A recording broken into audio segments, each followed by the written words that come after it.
Gülistani. Ah İstanbul ah, bir karanlık tablosun nazarımda. Baktıkça daldıkça girdabında kaybolduğum. Azı dişini ulayan bir köpek gibi geçirdiğin yetmez mi etime? Sıkmasan diyorum boğazımı İstanbul. Hiç de romantik değil inan.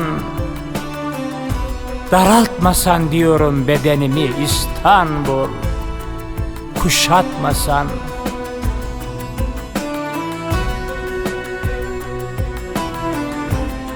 Arnavut kaldırımlarında kim bilir kaçımızın ayakkabısının altı delinmiş, yok izleri. Vapurlarının ardın sıra bıraktığı süt beyaz köpüklerinde denizin, kim bilir hangimizin yamalı hayalleri boğulur.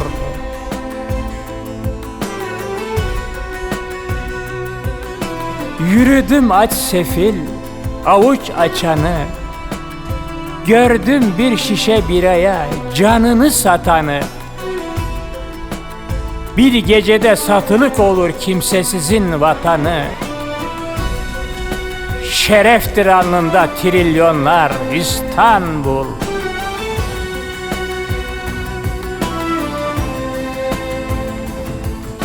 İliştir sevdayı üşüyen bedenime İstanbul.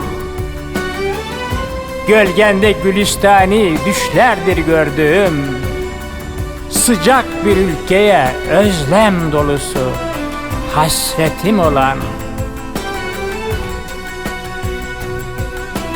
Ah İstanbul ah, yüzlere gülen yalancı bahar.